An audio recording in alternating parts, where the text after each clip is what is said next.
Hey guys, welcome back to the workshop where we create community, find freedom, promote preparedness, and share success.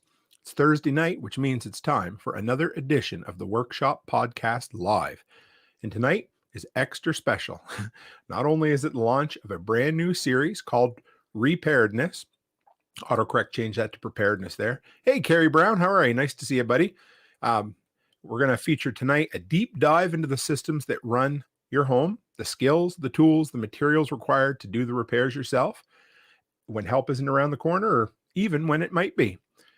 So before we dive in, got a couple of pieces of housekeeping to get out of the way. This is a little bit new. We're streaming tonight on 4 different platforms, obviously YouTube and Float, Odyssey as well. And tonight in what we'll touch on a little bit more in a minute, but the Prepper Broadcast Network, everything.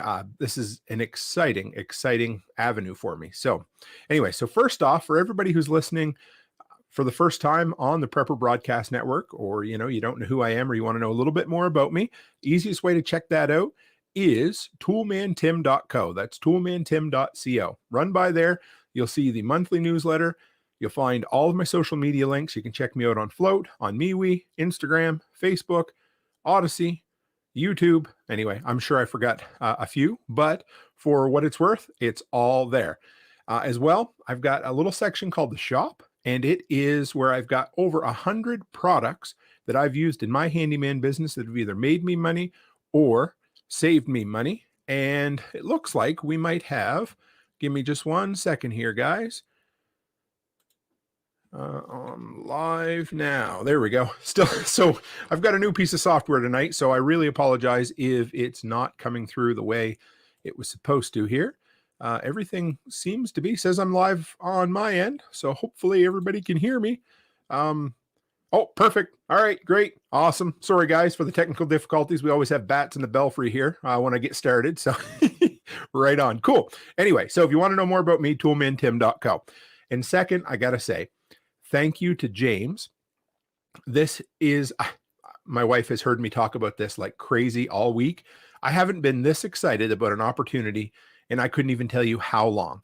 But being invited to be part of the creator community and the greater community that is the Prepper Broadcast Network, it gives me chills. I am so damn excited. So anyway, this is great to be able to bring the workshop community over here and to overlap. And the best way to learn and to move forward is to come together as community. So James, and to all the other creators on PBN, thank you guys very much. And finally, number 3, get this one out of the way too. Feel free to ask questions. I love to interact. I want to be accessible. I'll try to answer what I can in the live stream.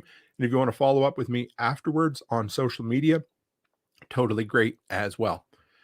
All right, so let's dive in to tonight's topic. And so we're going to talk about preparedness, and that whole idea, that's a phrase that I guess I coined. I've Googled it, couldn't find it anywhere else, but the whole idea behind it is home maintenance, being able to look after your bug-in location by yourself when help isn't around the corner. So having the tools on hand, having the gear on hand, having construction equipment, and also having the skills. So first off, and this is going to be the introduction episode tonight. We're just going to kind of touch on the high points of what we're going to touch on over the next few weeks, more like few months. But anyway, I've got so much content for you guys. I'm excited. So I guess first off, for those who aren't familiar with who I am, they're probably like, well, hey, who is this ugly fella if you're watching on the live stream? And, who is this guy that has a face for radio on the audio stream? But anyway, my name's Toolman Tim, or Tim Cook, you can call me. I'm a husband and a father. I run my own handyman business in East Central Alberta, Canada. I've done so, I would say, successfully for almost 5 years. But, what makes me, and I don't like the term expert because I'm really not. I'm just somebody who's failed more than the average person and learned from his damn mistakes. If you go back to high school and college days, I had no interest in learning how to fix things, how to repair things, how to put shit back together. Not even a little bit. My grandfather, of course, he could rig up absolutely anything there was. he always had little electronic contraptions and stuff. So I hope maybe I inherited a little bit of that from him. But, spent my college years doing the same, facing the books, video games, everything else that I enjoyed, but never really had any interest in repairing or fixing or anything. Did 4 years in university. I got a bachelor's degree in religious studies, and then got out of school and decided to put that to use right away and got a job as a night manager at Dairy Queen. But hey, Ted, nice to see you. Hi, John. Nice to see you. And loved working at Dairy Queen, loved tearing the machines apart, but I found out I got bored really quick. I got offered a job at a local hardware store, and that is where I got my life's education. I remember thinking when the guy offered me the job, I thought, you know what? This is the opportunity for me to learn about how to put a house together or back together or just fix things. Like I felt as a 22, 23-year-old male at the time, I didn't know anything. So I had access to experts. I had access to materials at a really sweet discount, which was great. And I had motivation because the abject poverty that my wife and I were living in right after we bought a 130-year-old home was super good motivation for learning how to fix stuff, how to put stuff back together. We had it was only about 10 feet deep, a little hand dug well. It ran off of a piston pump, and I swear the piston pump come over on the Ark with Noah. The thing was older than dirt. And somehow I managed to keep that thing together, changed out some of the packings in it, managed to learn how to cross the points in the pressure switch and all of that. Anyway, so, wanting to be able to fix up an old home, wanting to make it a nice place for my family to live in was awesome. And that was really the motivation where I learned how to fix things, put things back together. And I've just been running with it ever since. So tonight, like I said, is going to be an introduction to the concept of preparedness. It's going to be just the high points of everything that we're going to talk about over the next few weeks. And, every single prepper, if you ask them, would prefer to bug in over bugging out, I would think, because number one, you don't have to haul anything with you. You're already at home. You're already dealing with all your own systems. You're already there. So why not do everything you can to take care of your quote unquote bug in location? And that seems to be something in the preparedness community. I'll talk about this a little later on as well, but we're really good at stocking up on food and water and maybe fuel, maybe ammo, guns, all the fun stuff.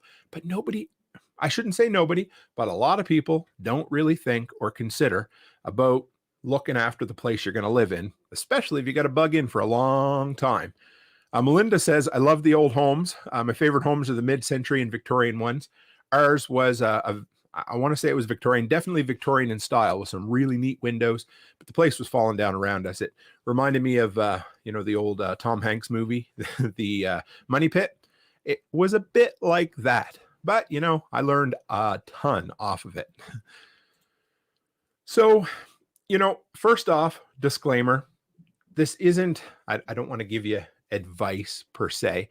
I just want to share with you my personal experience. I want to encourage you guys to experiment on your own.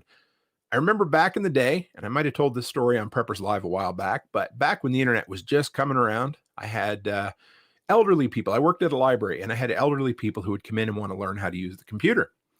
But they'd be scared to death because they were scared they were going to, hack into the Pentagon or blow something up or go whole war games or whatever it was. And they were just scared. They needed to be empowered. They needed to be encouraged to experiment, to learn, to fail, and then to get better. And that is what becoming your own handyman or handy woman or handy person is all about.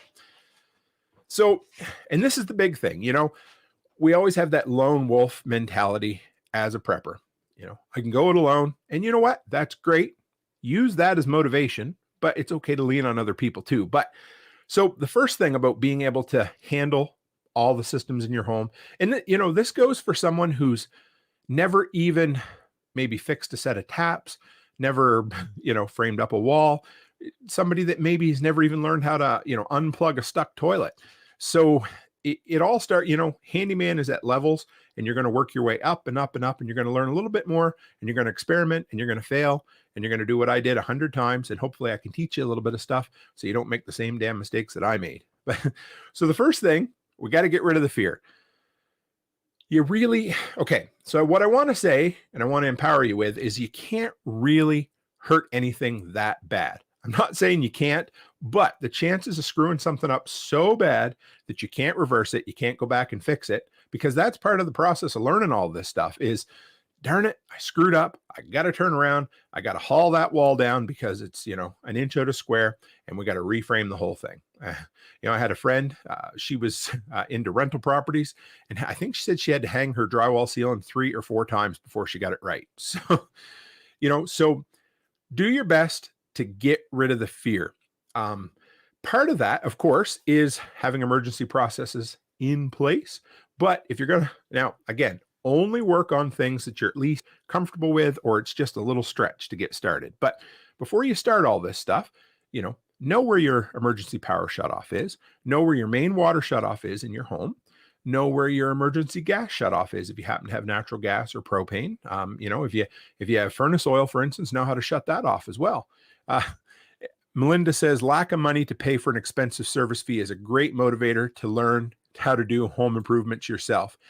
You know what? I always joke with the workshop community, they must be peeking at my notes, but Melinda, I swear, I think you are, because I deal with this exact issue a little bit further down. You're absolutely right. Not being able to afford to pay a guy means you got to be the guy or the girl or both, whatever. So know where to shut everything off. Be comfortable with that. Being comfortable, and it doesn't mean Melinda's such a miser. I like that. It doesn't mean not being nervous, and it doesn't mean not hiring somebody once in a while if you absolutely have to. But the whole idea behind learning something is stretching, and stretching's uncomfortable, and it's going to make you just a little bit nervous. But start small. Do little things. If it's something you've never done before, just take a small little step. Like, oh, maybe I have a pinhole leak in a pipe in my basement. I'm going to learn how to plug that or cut it out and replace the fitting. Just the little things, and get some easy wins under your belt. And all of a sudden you'll start getting comfortable. And listen, like I said, I've been a handyman. I've been a full-time handyman for 5 years, and I had never, this is almost embarrassing, I had never touched a piece of siding in my life except to put a piece back up for a customer that had blown off. And this summer, I sided my entire garage and home because I had gradually built up all of these different skills and, the mindset of being able to. Plus, I have a really encouraging wife who's super cool and wants to really encouraging with this kind of stuff. She's like, you could do this, hon. And she was right. And it turned out really good. And Melinda says it pays to buy quality products and tools too. Yes. We're going to talk about a toolbox a little further down here. But like I said, when you're doing this kind of stuff, be prepared to redo projects multiple times. Just accept it. Know that there's a good chance I'm going to screw things up just a little bit, and I'm going to go from there. It's okay. And also, and this is one of my worst, I am my own worst critic. What's Ted say here? You learn more from your mistakes than you ever will from your successes. Isn't that the truth? What do they say? I think knowledge comes from success and wisdom comes from failure. And it's absolutely true, because sometimes if you do something right and you just luck into it, you're going to get overconfident and be like, I knew how to do that. But really, you just got lucky that time. But when you make a mistake and you screw something up, that's when you really learn your lessons. Yeah, YouTube is a great help. That's something I forgot to put. Just do your homework. Yes, Melinda says that as well. YouTube is a great help. I love YouTube University. I literally taught myself how to side my house this summer with YouTube, and something else that's pretty cool is as you go along, one of my big tenets of a preparedness lifestyle is, and maybe not for everybody, but I would say for the majority of people who want independence and freedom, entrepreneurship is a huge avenue toward that independence and freedom. The underground market and the whole works. And becoming a handyman of your own property, and I use that term generically, you could end up turning yourself into being able to lend your skills out to neighboring people, to barter or trade or make money, be independent through entrepreneurship. And that has been my wife and I's key to some form of freedom and independence for sure, is by this exact handyman business and odd jobs and property management and snow removal and doing all the dirty jobs that nobody else wants to do. And a lot of that comes from learning everything that you can about your own home system. And like I said, we're really good at food, ammo, even first aid, but we prep for everything but home repair. It's just one of those things that it's always, well, I'll do it. Another one that's like that quite often in the prepper field is gas. It's like, I'll go get myself a sweet generator. I got a tri-fuel generator that'll run the home for, 4 days on a full tank of gas, except we forget to go get gas or we let it go bad or that kind of thing. But it's the same thing, with keeping all of our, without having the right tools or without having the right building supplies, without having, the right caulking or paint or insulation or all of that stuff. And, this isn't really sexy, but man, is it ever important. And one thing, by practicing the idea of preparedness, reparedness, you can end up turning, and I thought this was, this whole idea was you could end up turning, by not practicing preparedness, you can turn a bug-in situation into a bug-out situation. We try our darndest to cover all the situations, but say, for instance, you're at home and say you don't have any way to protect yourself, and all of a sudden, half your shingles on the roof of your home blow off, and you've got water infiltration coming in like crazy. And your entire idea was to bug in to get through the windstorm. And of course, when we bug out because of a natural disaster, we want to do it ahead of time. We never want to be heading out in the nasty old weather. So if you don't end up doing that, the preparedness, the maintenance ahead of time, having the stuff on hand to at least maybe, and this is a bad idea, but trying to tarp something off in hurricane winds, you may be able to avert needing to leave home. And of course, then packing everything up, taking everything with you, or at least the minimum that you can. And a big thing, a big part of doing this whole mindset of preparedness, reparedness is regular old maintenance. It's the same with vehicles. Oil changes and vehicles go hand in hand, and routine maintenance is the key to keeping your bug-in location. And I say bug-in location, I mean your home. We can use the term, but keeping it safe, secure, and comfortable. At least as comfortable as you can in a power outage, a loss of heat in the middle of wintertime, a flood, a ruptured water main, a plugged up septic tank. And we're going to deal with all this stuff as time goes on. But yeah, all of that. And, the whole idea behind the routine maintenance is hopefully saving yourself a little bit of grief down the road. And Melinda says, women, here, I'm going to copy and paste this over so you can read it, guys. But yeah, she said, women, don't be afraid to get your hands dirty. Home ownership is not for the faint of heart. I'm going to bring this up on the live screen video feed here so you guys can read it. But be ready to put in the work. If you're buying up a fixer-upper, absolutely. And it's true. No matter how you slice it, home ownership is not for the faint of heart. You are absolutely true there. It's awesome. It's a great thing. But there's going to be days.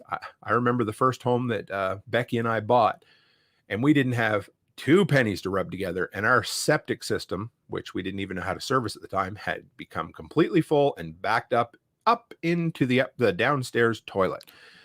And we didn't even have the money to hire somebody to come and do it. So we ended up making it work, but that kind of stuff is enough to scare the pants off you. But it's worth it in the long run, especially if you're building equity and building an investment property and building a homestead or somewhere that you can live and make your way through some disasters of some sort. Like I said, routine maintenance, right? If your house isn't insulated well, then you're going to have a way worse time when the power goes out and you lose heat in the middle of winter. Now, if you're like Ted here and you live in Florida, you might be more worried about losing your air conditioning than you are. But if you live where I am, where the air doesn't just hurt your face, it can literally kill you, minus 40, that's where Celsius and Fahrenheit meet. Having a little extra insulation might be the difference between, freezing your butt off and just being really, really cold with that Mr. Buddy heater that you use. That one loose piece of siding on the side of the house, you can end up, if you don't fix it right away, the wind can grab it and it can act like a domino effect, and you can lose every bit of siding on the side of your house, and that can be miserable. That branch, I've got a neighbor who I'm seeing a branch the other day that's growing down and it's leaning over the main power line. And you know what? It might not be a big deal until you get a really heavy windstorm, or even worse than that, say 3 or 4 inches of wet, heavy snow, and all of a sudden, boom, down it comes. And that entire situation could have been averted with a little bit of home maintenance. And you know what? You may never know what all of that home maintenance is going to save you, trouble from, but doing it could end up averting you needing to leave the home or dealing with a much worse situation for sure. How about, this is a good one for my area, but that third 12-inch dumping of snow in 2 weeks, and you think, you know what? I don't need to get the roof rake out. And if you don't know what a roof rake is, just be thankful you don't. But we have them here, and sometimes we have to rake off our roofs because we get too much snow. And if it gets too bad, I mean, it's designed for snow load up there. But, if your roof's a little bit saggy or whatever, all of a sudden, you might have an igloo in the middle of your living room because you didn't get out there and clean it off after the second snowfall. And no guarantee that home maintenance is ever going to prevent a bad situation. But I can promise you, if you don't take the time to do a little bit of that stuff, the chances are significantly higher that you're going to have a bad day down the road. Something simple as a dirty filter in your furnace can restrict your airflow, can end up burning out your blower motor because it has to work harder.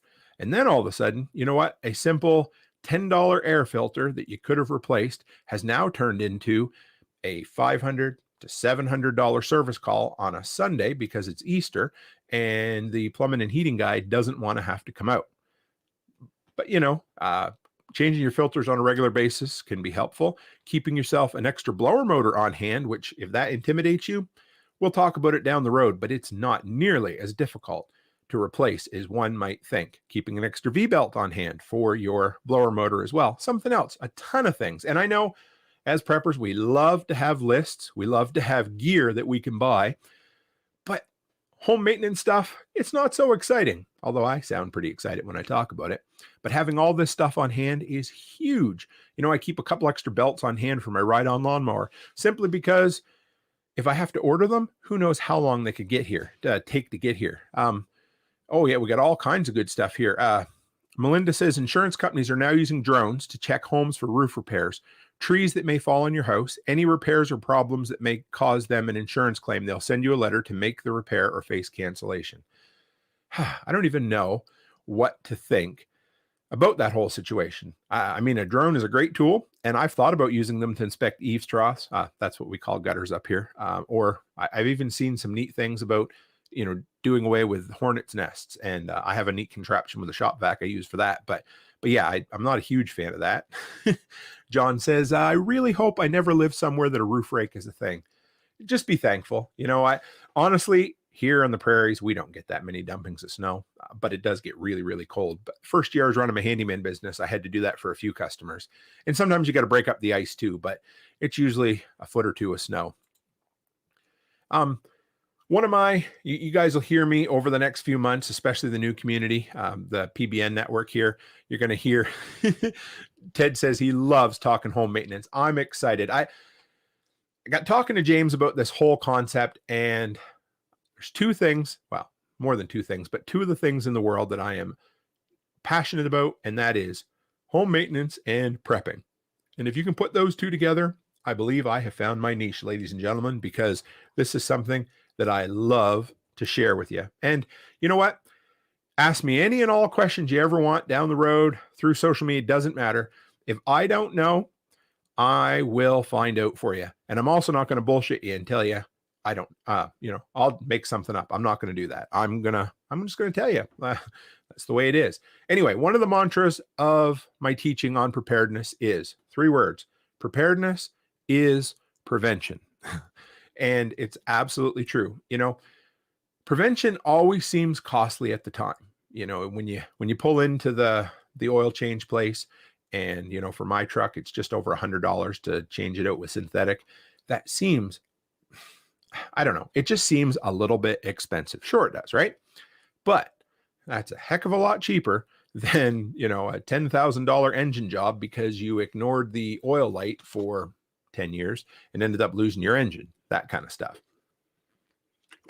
And something else is surround yourself with people that you can learn and ask questions from. This is super important. This was something, and not everybody's going to get a full-time job selling building supplies and, assembling products at a hardware store like I did.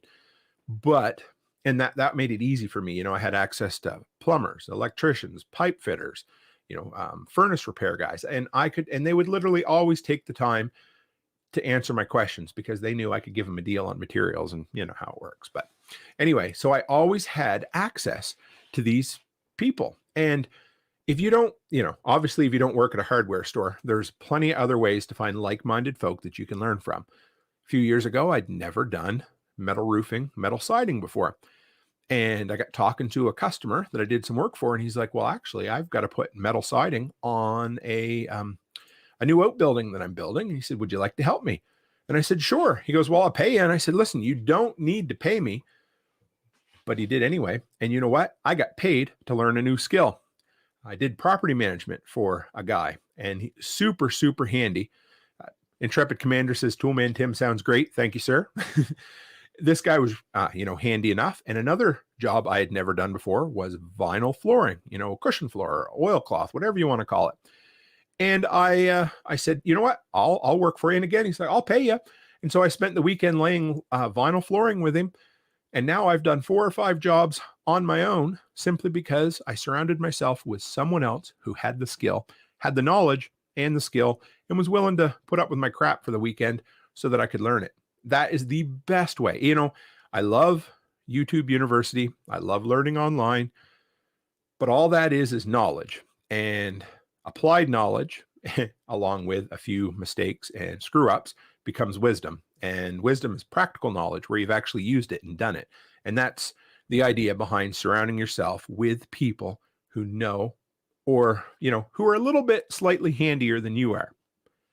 And like I've said, us preppers, we love the lone wolf mentality. We love to go it alone. But, one of my favorite community members, Ken Cornelius, if you talk to him, he lives in the woods with just him and his wife, and you picture the lone wolf mentality. And the other day he just posted a story on social media about how his neighbor's septic system, I believe it collapsed. It was the old style clay pipe, and he went down on a moment's notice with his excavator and helped him fix it up. So right there, that's surrounding yourself with people that know what they're doing. That's learning from other people. That's building a community, and that's learning new skills. And so, that kind of stuff blows me away. And you have to look around, and it doesn't matter whether you live in the inner city, the suburbs, or out in rural country where your nearest neighbor is 50 miles away. It still helps to be able to find yourself some like-minded individuals who also know how to fix things and are willing to teach you just a little bit. So where do we start? Well, we're a half hour in, so we've obviously already started. But as the week goes on, this series is going to break down all the systems of the home. And there's a lot of them. But, things like plumbing, and we're even going to break plumbing down into a couple different sections. One, just water lines, and then another one, sewer, because sewer can be a real shitty situation. And pardon the pun. But we're going to take the time and we're going to talk about the skills that you can learn, the material that you need to have on hand, the preventative maintenance that you can do to keep all these going. And when I first started beating the idea around in my head and talked to James, I thought maybe, I might have enough material for 4 or 5 weeks of doing this. And then I started putting stuff on paper. And, when I talked to James the other day, it was like 15. And I bet you I could do 20 weeks on just this topic. I don't want you guys to get bored of me, but we are going to do a deep, deep dive. And Mr. Chris Dixon, a fellow Albertan Flatlander, just showed up as well. Nice to see you, sir. But we're going to do a deep, deep dive, and we are going to hopefully prepare you to take part in preparedness, and it doesn't matter what level of handy you are or unhandy you are, we can always improve. Like I said, this entire process of getting into the idea of preparedness, really, for those of you who can see me, 3 steps. The first is skills, and that's knowledge and experience. Knowledge would be, hey, chicken hawk, shit rolls downhill, he says. Number 1 rule of plumbing. Ain't that the truth? And if it doesn't, you're in trouble. Man, we've got a big crowd tonight. Nice to see you, little Klondike. We got a ton of people in here. And so first off, knowledge. And knowledge would be watching somebody change out a wax seal on the bottom of a toilet. And the first time you might see that, that might seem damn intimidating, just miserable intimidating. It just doesn't look fun. It looks difficult, the whole works. Then comes experience. So the first bit is, in the skills section that breaks down to knowledge, learning. So watching a video or watching someone else doing it. And then of course, experience. And that's when we actually do one. That's the first time you decide, I'm not calling a plumber because I have a pinhole leak at the bottom of my toilet.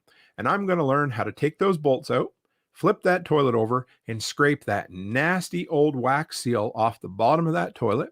And then I'm going to get myself a new wax seal and a new set of brass bolts because Tim told me that if I'm going to replace the seal, I really should replace those bolts because they get corroded up real bad.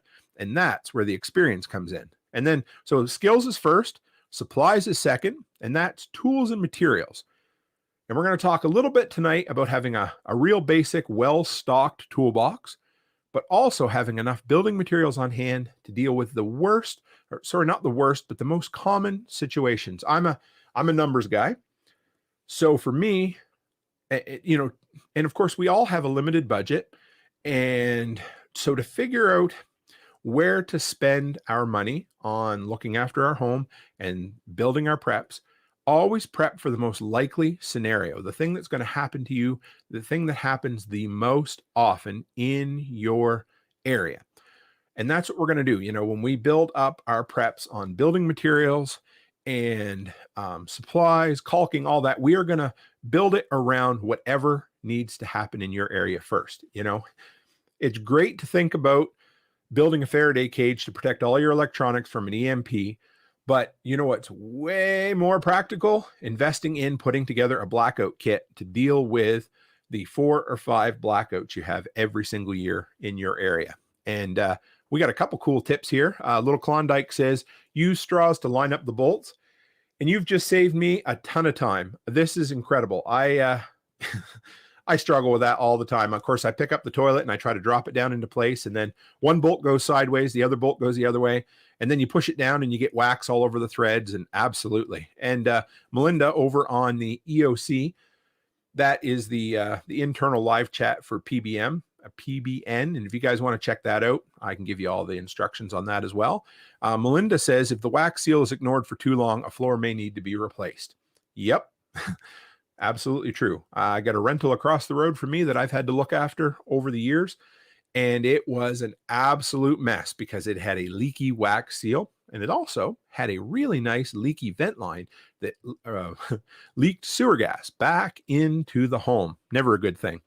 And Ted says, I've been using the Better Than Wax lately. Have been impressed so far. I got to check those out. So my opinion on a wax seal is the thicker, the better, because you can always squish them down into place. So if you ever need to replace a wax seal on a toilet, guys, buy the thickest one. The one I always buy is called the Max Wax Seal. And it's thick, it's about 2 inches thick, and it has a vinyl sleeve on the inside that helps, how do you want to put this? Contain the solids and liquids down into the hole. Yeah, so that's the best one I've been able to find. And without going too far, well, that's a good question. I wonder if Ted knows. So Melinda wants to know what the average life of a wax seal is. If it's not disturbed and it doesn't get water into it, and you do it's a really good flat installation, they'll last a long time. I've seen some that are really old. And then I've seen some that for whatever reason, I've got another rental I look after that it doesn't matter how many times we've installed them, tried, they just keep seeming to let go. And I've even seen people who've taken a Max Wax seal and then taken a thin one and put it on top and doubled it up.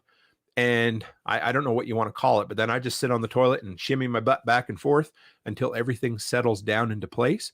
And when I do that, it seems to settle. And then, of course, don't over tighten your bolts. You want them tight, but geez, if you over tighten them, you're going to end up breaking the porcelain, and that's going to be a bad day. So skills, that's knowledge and experience. Supplies, that's tools and materials. And service, that's ongoing and preventative.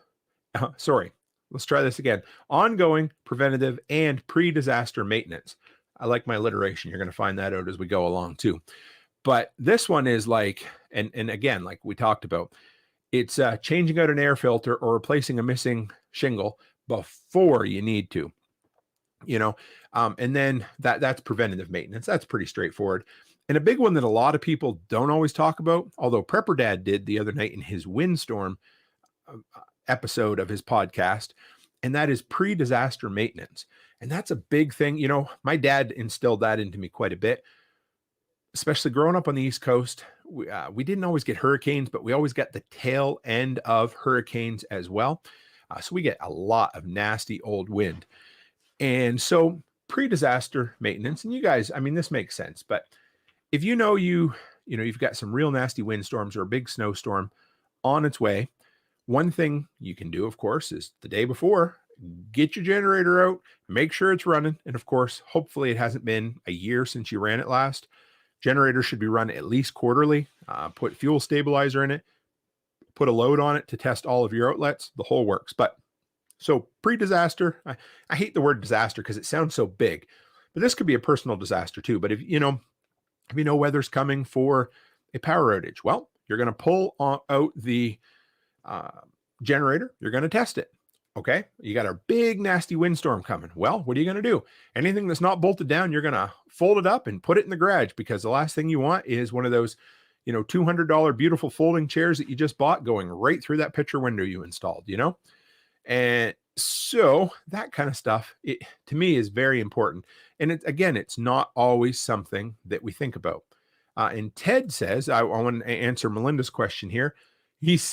I've seen them well over 50 years. Depends on how well the toilet was set. I figure I like deferring to Ted on some of this stuff because he has done a lot of stuff with it. But that is absolutely, yeah. And that's the way like I said, I've seen some wax seals that have been on there for a decade or more, and then I've seen some that haven't lasted a year. And it has a lot to do with, like I said, how level the floor is, how non-rotten it is, just whether it was set properly, whether it was on an angle, the whole works. And we'll get into that, and I may even start doing a few YouTube videos on some of this stuff as well, or at least maybe create a private playlist, or definitely going to turn this entire series into a book series down the road. I just love to make my goals public, because then it forces me to put my money where my mouth is, right? So each week we're going to take a look at the skills, the supplies, and the service for all these different home maintenance systems of your bug-in location. And I got to share this one right quick. Chris Dixon says, I love this concept, Tim. Things look so overwhelming until you do it. And the old politically incorrect saying, how do you eat an elephant? One bite at a time. How do you do the Appalachian Trail? Well, one step at a time. And that is exactly how, most times I start a project not even knowing how to finish it. That might sound stupid or foolish, but this is how I work. I figure my brain's going to figure out how to finish a project. And what I do is I learn the skill that I need to get started. I master that, I work on that, and then I learn the next skill that's needed along the way. And Melinda says some of the clues that a replacement is needed: smell, and of course, water seepage. Oh, yes. And that can be hard to see sometimes, because if it's just a little bit of water, you might think, old hubby was up in the middle of the night using the bathroom and didn't pay attention. Or, sometimes I've seen where you're not quite sure if that's a little bit of water or if it's just shiny caulking that's down there. But, take an old rag or a towel, wipe it up. And of course, if the floor's getting a bit spongy there, you got to do it. Yes, Brian from the Lots Project, I'll bring that one up. It says plan, then figure as you go. Absolutely. I make sure I know everything I can about the first step, and then, or maybe the first 3 or 4 steps. But a lot of times I don't exactly know how I'm going to finish the project. I just learn the skills as I go along. And that was what I did this summer with the vinyl siding. I learned how to make sure the starter strip was level, how to put the starter strip on. Then I moved to the corners and then the siding, and you develop the skill set as you go. A good base is good, but you go from there.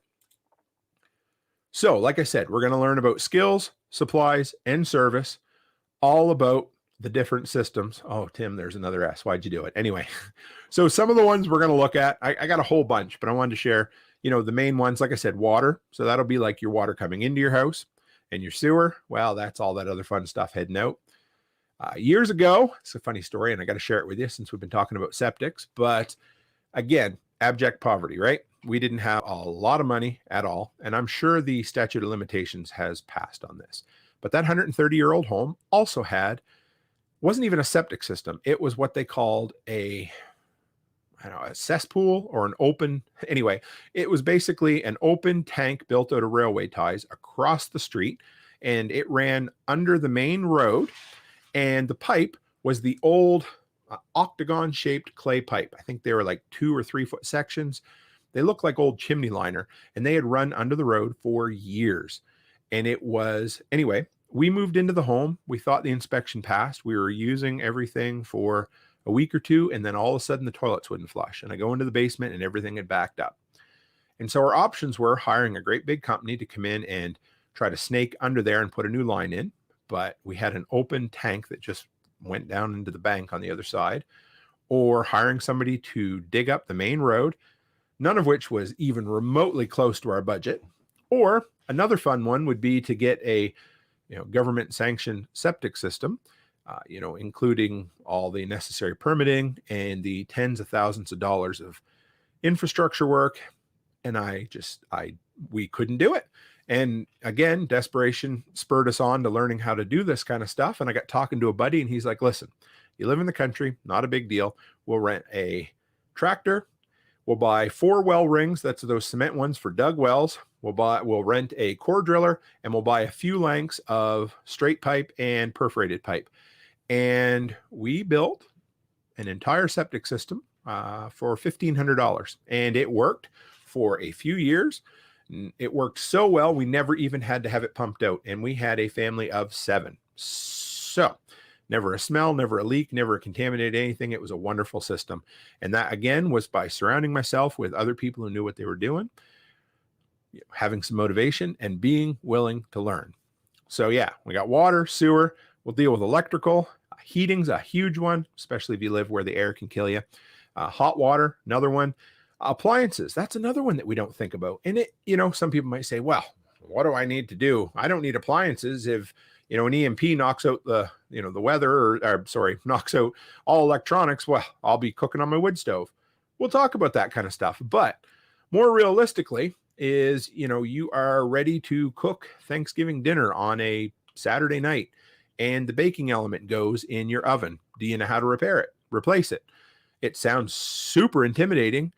And if you can use a screwdriver, you can probably do it. And like Ted says, and the right tools always makes the job easier and more fun. And Melinda says foundation repairs are also very expensive. Yep. I've got one in my house I need to do, and I've been putting it off. We're going to see. Yeah, it's a big job. We get water infiltration a couple of times a summer, but we'll see. So hot water, appliances, and then one I like to call exterior structure. So that's your windows, your doors, your siding, your shingles, all of that. And then the exterior property, that's separate again. And that, might be a little bit of a stretch for, not really, but, it falls under the umbrella of home maintenance because, trimming your hedges, trimming your trees, keeping the limbs away, all of that kind of stuff, keeping it trimmed back, that can keep you from having, maybe losing your home to a wildfire, or again, having a overloaded branch with snow coming through your picture window, all of that kind of stuff. And a couple other ones we'll touch on down the road. Automotive preparedness, that is huge. There's so much that we can do, at least in maintenance and keeping things on hand, that, I guess if we do need to leave our bug in location and bug out at some point, then we've got the automotive, hopefully, a small stockpile of supplies that we can, things like fuses, and learn how to change a windshield wiper, and an extra bottle of washer fluid, and all of your main fluids, a tire repair kit, all of that kind of stuff. And a couple other ones that we'll probably deal with is a vacation property, we call it a bug out location, right, guys? But, I'm a big fan of, everything needs to have a daily use if I'm going to buy it for preparedness. Don't forget chimney and roof, Melinda says. Absolutely. I spent a lot of years heating with wood heat, and we'll do a deep dive into chimney repair. That's something my dad did a lot of and taught me a few things on. But yeah, we're going to look at, bug out locations, vacation properties. I say that like it's some big fancy, but if you're going to, even if you're going to have a hunting cabin, there's a certain amount of preparedness that you're going to need to do on a regular basis. And the stuff you keep on hand to repair that is going to be different than the stuff you keep on hand to look after your primary residence. And then, you know what? We may even do one on rental living because, you know, my first few years as a quote unquote adult, I rented and I had to learn a lot. You know, there's a lot of things that you can do that can make your property manager, landlord's life a lot easier, but can also get you by. You know, you obviously don't want to, you know, tear walls down and things like that, but there's a ton of things that people who rent can do as preventative maintenance and as, you know, keep small items on hand to make minor repairs that can make their life a lot better in the short term and the long term as well. Yeah. And then we're going to deal with disasters and damage. You know, it's going to sound like you guys remember the old Captain Planet when they all set out like their wind, water, and all that. Well, the four main ones, I kind of put them into four categories and haven't decided if we'll do a different show on each or not. Kind of depends, but we got water. So that's, you know, flooding, rain, all of that kind of, you know, also burst pipes, that kind of stuff. Fire, that's a tough one. We do deal with that here. We deal more with the wildfire smoke, but it's definitely something we need to contend with for sure. Wind, miserable old wind. I love it, but it, you know, dries everything out here on the prairies, and there's nothing worse than a damaging wind to just ruin a weekend or, you know, cost you thousands and thousands of dollars. And then this will be Ted's favorite because, you know, snow.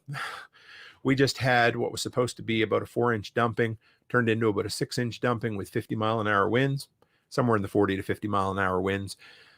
And it wasn't so bad. You know, if it was on the flat without wind, it wouldn't have been bad, but we had drifts. This is the worst I'd seen it for people getting stuck in town. And again, you know, being able to deal with these natural happenstances and disasters going to be an important aspect of the whole mantra of preparedness for sure. So that leads us to kind of the final area that I wanted to chat with you tonight. You know, this, like I said, was going to be an overview of the basics of being able to look after your primary bug-in location, your home, the place where you live. Because us, like I said, as preppers, you know, I love, you know, good old prepper porn where you read the story and the guy decides, well, the best thing for us and our family is to bug out in the woods and to live off of my, you know, wildcraft skills and being able to, you know, build a hammock out of twigs and all, you know, great. And if that is your hobby, I'm never going to begrudge you. And if you want to learn that, great. But why wouldn't a person want to invest their time and energy into the place that in 90 to 95% of the disasters, you're going to want to stay because your family's going to be more comfortable there. Your all of your gear is already there. You already know the systems of the location where you are. And now, you know, if you've got a massive flood coming toward you or a huge forest fire, yeah, you got to get out. But 95% of the time, the best option is to bug in. We just talked about this on the Sunday night live stream of the workshop podcast. And so why not spend some time, some energy, and maybe some money on looking after your main property? And so to do that, we're not going to talk a lot about what materials to have on hand tonight, but I did thought we would, I did think that we would at least talk about putting together a bare basics toolbox. So I in consultation with the workshop community, I put out a post on social a few weeks ago and we talked about what are the items that a prepper needs to have in their toolbox, or a handyman or somebody that wants to do the basics of, you know, every little job around the house. And so I didn't want to get into too much technical, you know, high-end expensive tools, but I did need to have, you know, I first started out with, I'm thinking, okay, what would be the 8 tools? And I couldn't put it together in 8. I thought, how about 10? Nope. So I ended up settling on 15, 14 tools plus a toolbox. So, you know, 15 items. Those were the 15 that I thought any beginner or even somebody, you know, an intermediate level handy person would need on hand and could get most jobs done with what I list. And now let the debate begin, because I'm sure there's going to be people who are going to say, wow, I don't know. I think Tim's wrong on this. And you know what? Cool. I'd love to hear it and share your suggestions on what you think. Melinda says, oh my, I need a pole barn for all the stuff I would like to add to my preps. Yep, I had to turn an old cistern into a downstairs pantry at my house here simply to find more room. So I feel your pain. But so, looking into preparedness and home preparedness, maintenance, that kind of stuff. Here's where I started. This was the list I put together. And I had a huge list. I thought, you know what? We'll split it up and we'll do some more down the road into building a bigger toolbox and that kind of stuff. But got to have a hammer. I mean, what can't a person do with a hammer? It's a persuasion bar. It'll tap things into place. It'll tear things apart. It'll help you board up your windows if a hurricane's on its way.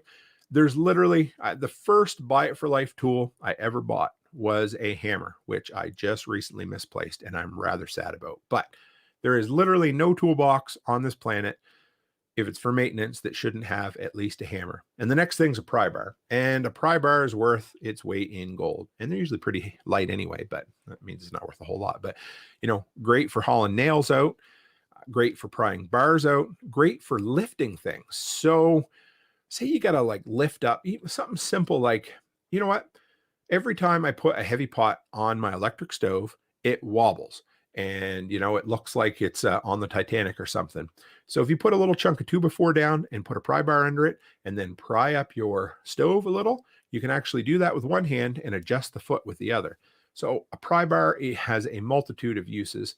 And it also can work as like a demolition claw if you need to haul a wall down or something. But then a tape measure. This, is important. None of them fancy dancy metric units, just straight up freedom units for me. Inches. Everybody says, "Oh, Tim, you live in Canada, you must use a metric system." Well, I kinda. That was the East Wing hammer, Ted, that you're asking about. I'm really, really sad actually, because that was my first ever expensive tool I bought. But yeah, so got to have a tape measure, and like I said, something that you know how to use.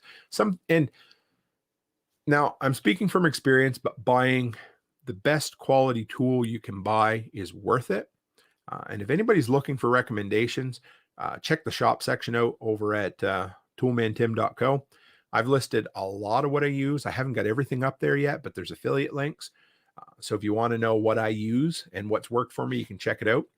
But a good quality tape measure, because a bad quality tape measure, you're going to have a bad day. But pretty much any project you ever need to do, you're going to need some way to measure it for sure.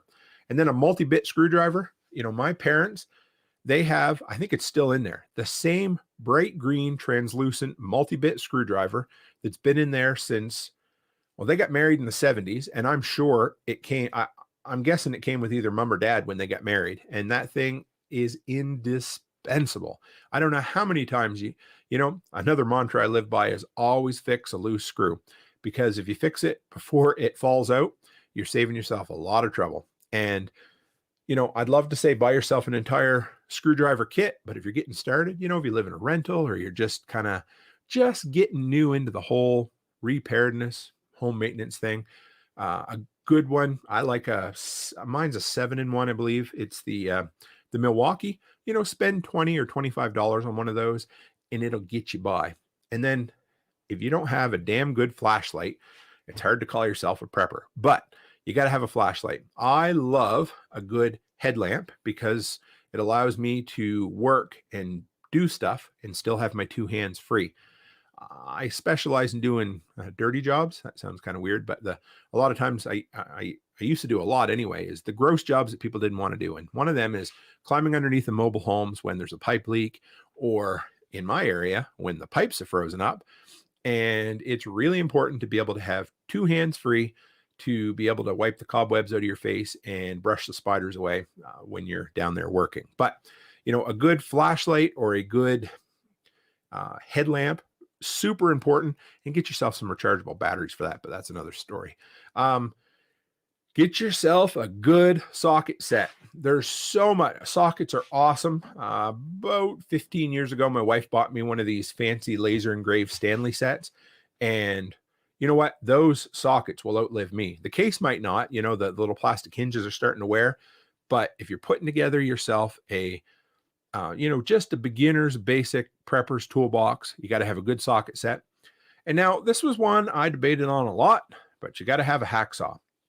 I thought about a handsaw, but to me, a hacksaw is a little more versatile tool when you're first getting started. And it's something you're going to use, I think, more often.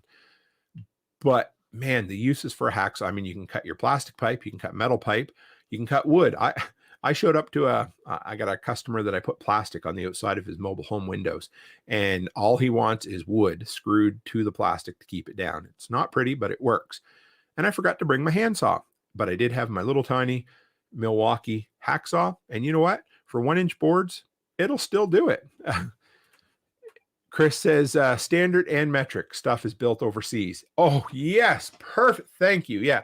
So if you guys are putting together IKEA furniture, you got to have metric. But yes, thank you, Chris. I never thought to mention that. If you're buying yourself a good socket set, make sure it has both standard and metric, because half the stuff comes in, and the stuff made in China, a lot of that is metric. The last one I had, it had some kind of weird, they tried to turn metric into imperial, and I ended up having like 5/14 of an inch or something like that. It was the weirdest thing. But yeah, make sure you have yourself some metric stuff. A good set of Allen keys, but that didn't make the list this time. So that'll be in the next set of stuff.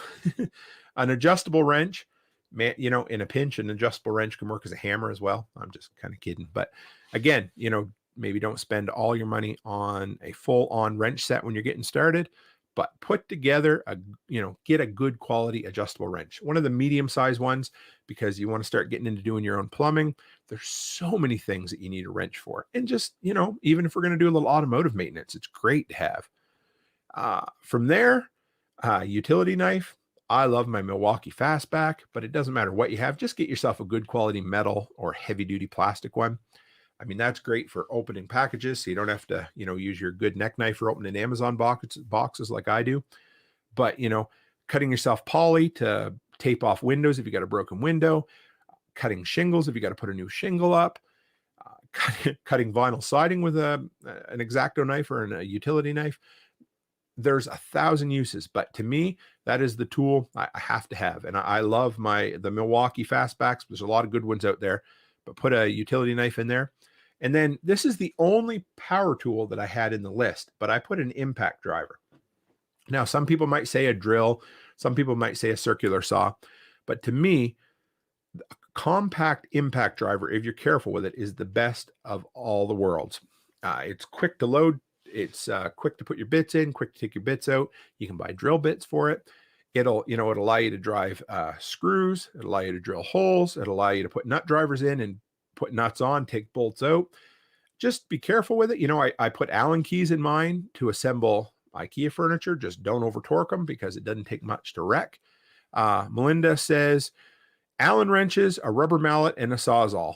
Absolutely. Now, all three of those I think are in my extended list. We're not going to go through all that tonight, because I didn't want to, bore you guys. I didn't want to turn this into the tool list show. So, but the 15. So an impact driver, got to. Now this one might be a bit of a cheat, because it sure as hell isn't going to fit in your toolbox, but I put an extension ladder. I really went back and forth, and that's why this list got a little bit long. But when I first started working on my own in the handyman business, I had a 20-foot aluminum ladder that was like grade 7. They don't really make a 7, but it was as thin as cardboard. And if you had it fully extended and I was up on it and my, medium-sized butt was on there, it felt like it wanted to bend in half. And there are so many times that you need to get up on something or up to something to deal with, whether it's cleaning your gutters as preventative maintenance, or replacing a shingle, or cleaning your chimney. A good quality ladder. I mean, you've only got one of you. And if you got a shitty ladder and it ends up breaking and falling down, you need to make sure you've got something you can work with. Next one I put was a Torpedo Level. If you guys don't know what those are, they're little like 6-inch levels. They're a great thing to throw in a toolbox. They're great when you're hanging pictures for the missus. They're great for building fences or retaining walls, when you just want to get it just in place, that kind of stuff. And I love a compact, and I'm trying to keep this basic list for you guys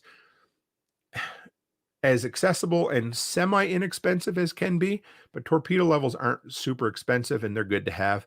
And then a good set of driver bits. Don't skimp on driver bits. I used to we have a store up here called Crappy Tire.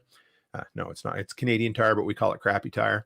And, for Christmas, they'll have like the 1,750 drill bit set, or the 12,000 screwdriver bit sets for like $22. And what ends up happening is that, the drill, the bit set ends up having 1,700 1/8-inch bits, and then 3 of the bits you really need. And they dull out quick and they break in half. And that's the same with the crappy driver bits. Don't get those, that silver gray crappy stuff. Get yourself some good carbide ones, some with a thin shaft that are made to run on impact drivers. But get yourself find a kit that has all the different screws you're going to need and use them. Pick up a nice little, I like something that is enclosed in a carrying case because I like to have everything combined and know where it is. And then this one might seem odd, but a Sharpie. I originally wanted to say a pencil because you always got to mark on things.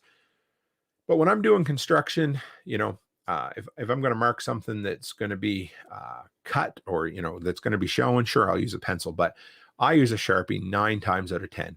And they're just great. I mean, whether you're cutting plastic or vinyl, wood, doesn't matter. But when you put a Sharpie mark on something, it stays there. Get yourself a good quality one with a nice fine tip. That'll make it work. And then, like I said, a toolbox. So 14 tools, 13 tools that'll fit in the toolbox. And then get yourself a good quality toolbox.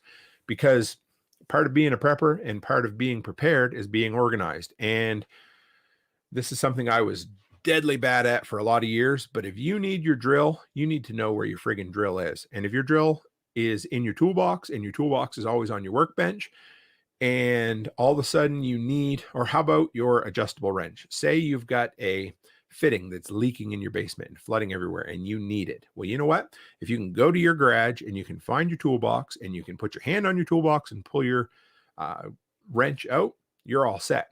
But if you got to spend 20 minutes looking for it and you still don't find it, and then you got to run to the store and buy one, well, you weren't prepared and you end up making a small inconvenience into a massive issue. So, and then a few pieces of safety gear.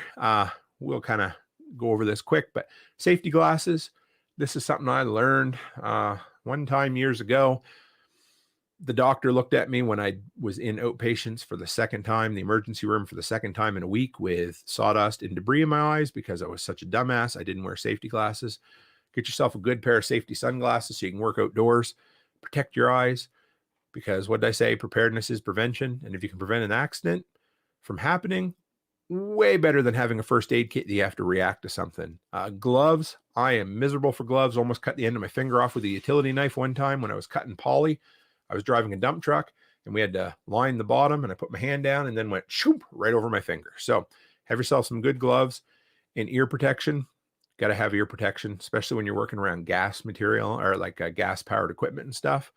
Then a dust mask. I've been bad for that over the years, but we got to look after our lungs. We only have one set, and a lot of these old houses, sometimes they got asbestos, but even if they don't, you're dealing with mold and dust.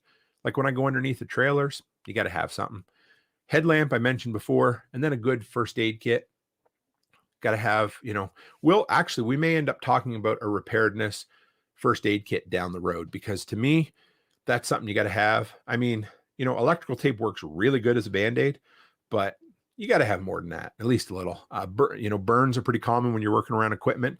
A guy that worked for me a few years ago, push mower, went to load it up on the trailer, put his hand right on the muffler and pushed it right in and had a perfectly circle burn on his hand for quite some time. And we didn't have a first aid kit on hand. We had to run back to my place to treat it. So that kind of stuff, definitely. Oh, yes. Ted says, watch that silica. Yeah, silica dust. Miserable. I mean, you'd never want to get it in your lungs, but it's so irritating. So yeah, that was kind of the bare minimum. I had to get some safety gear in there because I'm a bit of a safety nerd, even though if you ask my wife, I don't always follow what I should, but it is important. So yeah, down the road, we'll do a second edition of expanding your preparedness toolbox.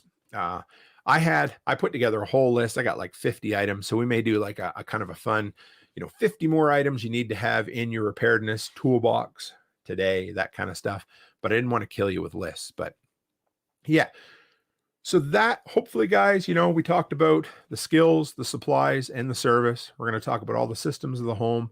We're going to talk about the different disasters. We may even talk about cleaning up after disasters and, just keeping your home, your bug-in location running smoothly when, the shit hits the fan, or you just have, your own personal SHTF situation when either the handyman, the plumber, help just isn't around the corner, or maybe help isn't in the pocketbook and you're not able to afford to get help. So you end up needing to do it yourself. And that's okay. And independence is a trait for a prepper. It's something we look at as I guess a good thing. We do need to surround ourselves with like-minded people to learn from, but being able to look after you, your family, and your dwelling in an emergency situation, to me, is as almost as important as having all of the other areas like food and water and protection and first aid. It should just go hand in hand with all that. So I hope you guys enjoyed this week. If you got any questions, I can definitely stick around for a few minutes and answer them for you for sure. Just to get a couple more things out of the way as we're closing up though, guys. First off, tune in next week. So next Thursday, we'll have the second edition of Preparedness. We're going to talk about water, just the water coming into the house, not that shitty stuff heading out. If you guys want to follow more about what I'm doing, I also have a Sunday night live stream podcast on YouTube. And this week, it's really cool. I've got an absolute thanks, Intrepid Commander. I really appreciate it. He says, "This was awesome, Tim. Good stuff. Looking forward to the future shows." I appreciate it. I was like a little kid in a candy store. I could not wait to get on here and talk about it. But so Sunday night, I have a certified veterinarian coming on my live stream to talk about pets, animals, livestock, and preparedness. She's going to take questions, all of that. Thank you, Melinda. I appreciate the great show. Appreciate it so much. Yeah, so if you want to join me over there, link will be in the show notes for sure. Yeah, and for people in my workshop community, if you want to know more about James and all the other creators here on the Preparedness Broadcast Network, I put a pinned link in tonight's interaction, the comments, that kind of stuff.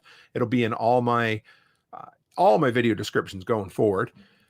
But it's all I love it. I appreciate the opportunity. And so now that I'm in a regular schedule on here, I can let you guys know about the next show coming up on the Prepper Broadcast Network. Sounds so official. I love it.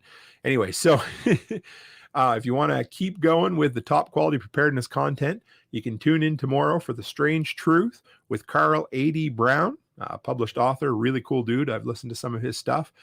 It's a lively discussion centered around Christianity, preparedness, and this is the cool part, news stories that no one else wants to touch. So thanks, Chris. I appreciate it. Thanks, Ted. I appreciate it. And guys, as always, stay happy, stay healthy, and have a great week.